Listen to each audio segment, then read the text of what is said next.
அன்பு நண்பர்கள் அனைவருக்கும் வணக்கம். என்னுள் இருந்து என்னை இயக்கிக் கொண்டிருக்கின்ற இறையருளுக்கும், குரு அருளுக்கும் என் மனமார்ந்த முதற்கண் வணக்கத்தையும், நன்றியையும் தெரிவித்துக் கொண்டு, வாஸ்து அப்படிங்கிற ஒரு விஷயம் வந்து லேட்டஸ்ட் டெக்னாலஜி மாரி ஏஐ அப்படின்னு சொல்லக்கூடிய விஷயத்தை நோக்கி பயணப்பட்டு கொண்டிருக்கின்றது அப்படிங்கிறது வந்து மிகப்பெரிய வருத்தத்துக்குரிய ஒரு செய்தியாக நான் பார்க்கிறேன். என்னடா வீடியோ ஆரம்பிக்கும்போதே நெகட்டிவா பேசுறேன் அப்படின்னு நினைச்சுக்க வேணாம். ஏன் அப்படி சொல்றேன் அப்படின்னா நுணுக்கங்கள் அப்படின்னு சொல்லி பல விஷயங்களை பல தரப்பினர் வந்து நெகட்டிவாக சொல்லி பல மக்களினுடைய வாழ்வாதாரத்தையும், அடுத்த தலைமுறையினுடைய முன்னேற்றத்தையும் கேள்விக்குறியாக மாற்றிக் கொண்டிருக்கிறார்கள் அப்படிங்கிறது தான் வந்து நீங்க தெரிஞ்சுக்க வேண்டிய ஒரு விஷயம்.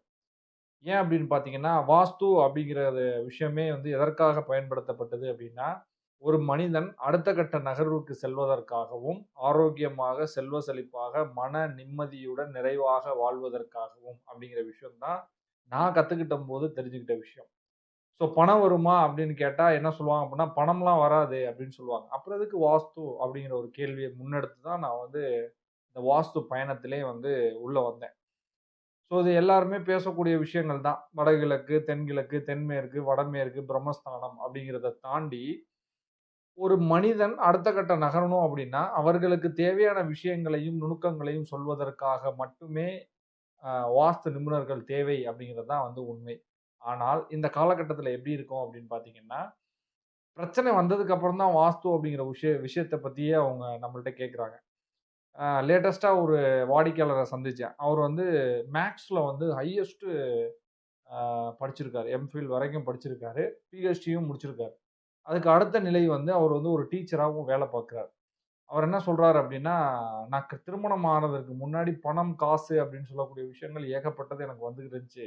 அதுக்கப்புறம் நான் ஒரு வீடு கட்டணும்னு ஆசைப்பட்டேன். அந்த வீடு அப்டிங்கிற ஒரு விஷயம் வந்து கட்டுவதற்காக மேஸ்திரி, இன்ஜினியர் எல்லாத்தையும் வச்சு ஒரு வீடு அப்டிங்கிற ஒரு விஷயத்த நான் கட்டி முடித்தேன். ஆனால் என்னைக்கு வந்து நான் கட்டி முடிச்சு உள்ள போனனோ, அன்னையிலிருந்து எனக்கான அ பண வரவு மற்றும் மகிழ்ச்சி, ஆனந்தம் அப்படிங்கிற ஒரு விஷயத்திற்கு புல் ஸ்டாப் வச்சுட்டேன். இன்னைக்கு சரியாயிரும், நாளைக்கு சரியாயிரும்ன்ட்டு வந்து 6 வருடங்கள் கடந்து விட்டது. இப்ப என்ன பண்றதுன்னு தெரியல. ஸோ வாஸ்து கன்சல்டேஷன் அப்படிங்கிற விஷயத்திற்காக அவங்க கூப்பிட்டோம் அப்படின்னு ஒரு விஷயம் சொன்னாரு. இதுக்கு முன்னாடி நீங்க எங்க இருந்தீங்க? அப்படின்னு கேட்கும்போது என்ன சொல்றாரு அப்படின்னா, ஒரு ஷீட் போட்ட வீட காமிக்கிறாரு. அந்த வீடு பார்த்தீங்கன்னா, நம்மளுடைய வாஸ்துப்படி 80% அந்த வீடு வந்து சரியான வீடாக இருந்திருக்கு. அந்த வீட்ல தான் அவர் வாழ்ந்திருக்காரு. அந்த வீட்ல தான் குழந்தை பிறந்திருக்கு. அந்த வீட்ல தான் வருமானத்தை ஈட்டியிருக்காரு.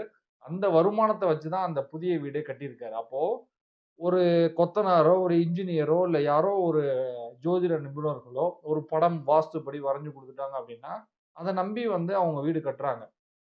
இது வந்து சரியா? தவறா? அப்டின்னு கேட்டா நிச்சயமாக சரின்னு சொல்லலாம். அவங்கள பொறுத்தளவுக்கு சரி அப்டின்னு சொல்லலாம். அப்போ வந்து அந்த தவறு இழைத்தவர்களுக்கான விஷயங்கள் என்னவாக மாறும் அப்டின்னா, கர்மா அப்டிங்கிற ஒரு விஷயம் தான். இப்போ எனக்கு வந்து வாஸ்து அப்டிங்கிறது வந்து சோறு போடுது அப்டின்னா, அதற்கு நான் உண்மையாகவும், நேர்மையாகவும் இருக்கணும் அப்டின்னு நான் ஆசைப்படுறேன். ஏதோ ஒரு பணம் சம்பாதிப்பதற்காக சில விஷயங்களை மாத்தி சொல்லலாமா அப்டின்னு கேட்டா, நிச்சயமாக இது வந்து தவறு அப்டின்னு தான் நான் சொல்லுவேன். நான் வகுப்பிலேயே சொல்வது உண்டு. "வாஸ்து கர்மா தொழிலா?" அப்டின்னு கேட்டோம் அப்டின்னா, நிச்சயமாக கர்மா தொழில். எப்போ அப்டின்னா, ஒருத்தர் நீங்க வாஸ்து கன்சல்டன்சிக்காக போறீங்க. அவர் வந்து ஒரு கேள்வி கேட்கிறாரு. "இந்த இடம் சரியா?" அப்டின்னு கேட்கிறாரு. அதுக்கு வந்து XYZ நீங்க ஒரு பேமெண்ட் வாங்குறீங்க அப்டிங்கிறதற்காக, தவறான இடத்தை சரி என்றோ, இல்ல வந்து அது வந்து திருத்திக் கொள்ளக்கூடிய தவறு தான். பரவால்ல நீங்க இந்த இடத்த வாங்கிக்கங்க அப்படி என்றோ சொல்வது வந்து, மிகப்பெரிய ஒரு கர்மாவாக உங்களுக்கும் வந்து திரும்பி வரும் அப்படிங்கிறது தான் வந்து நான் வகுப்புல சொல்லக்கூடிய ஒரு மிக முக்கியமான ஒரு வார்த்தை. அப்ப எல்லாருமே வாஸ்து பார்க்கலாமா அப்படின்னு கேட்டா, நிச்சயமாக வாஸ்து பார்க்கலாம். எப்போ பார்க்கலாம் அப்படின்னா, நீங்கள் முழுவதுமாக வாஸ்து என்கின்ற ஒரு விஷயத்தை உணர்ந்து, உங்களுடைய வீடை அமைத்து, நீங்கள் வந்து சகல ச ச சௌபாக்கியங்களுடன் அதாவது திருமணம், குழந்தை பேறு, உங்களுக்கான இருப்பிடத்தை அமைப்பது, அதற்கப்புறம் வந்து உங்களுக்கான தேவைகளை பூர்த்தி செஞ்சதுக்கு அப்புறம் உங்களுடைய வாடிக்கையாளருடைய தேவைகளை பூர்த்தி செய்யணும் அப்படிங்கிறது தான் வந்து நான் முடிவெடுத்த விஷயம். நான் செஞ்சுகிட்டு இருக்கக்கூடிய விஷயம். முதல்ல நான் வாஸ்து கத்துக்கிட்டு வெளியில வரும்பொழுது முதல் கிளையன்ட் நான் போய் பார்க்கும்பொழுது அவர் என்ன கேட்கிறாரு அப்படின்னா, "தம்பி சின்ன பையனா இருக்கீங்களே, உங்களுக்கு எப்படி இந்த விஷயம் தெரியும்?" அப்படின்னு கேட்டாரு. அ எனக்கே வந்து ஒரு மாரி ஆயிடுச்சு. என்னடா இப்படி கேட்டாங்களே! அப்படின்ட்டு. ஸோ உடனே வந்து நான் டயகிராம்லாம் வரைஞ்சு குடுத்துட்டேன். வரைஞ்சு குடுத்ததுக்கப்புறம் அந்த டயகிராம் வந்து நேரடியாக எங்களுடைய குருநாதருக்கு அனுப்பப்படுகிறது. இந்த டயகிராம் சரியா? அப்படின்னு ஒரு கேள்வி கேட்கப்படுது. அவரு பெர்ஃபெக்ட்லி கரெக்ட் அப்படின்னு ஒரு வாய்ஸ் மெசேஜ் போடுறாங்க. என் முன்னாடியே போடுறாங்கன்னு வச்சுக்கங்களேன். ஸோ அப்பதான் நான் உணர்ந்தேன். ஒரு மனிதன் அனுபவம் வாய்ந்தவரா? இல்லையா? அப்படிங்கிறது தோற்றத்தை மட்டுமல்ல, அவர்களுடைய வாழ்க்கை தரத்தையும் வைத்து தான் முடிவு செய்வார்கள் அப்படிங்கிற விஷயம் தான்.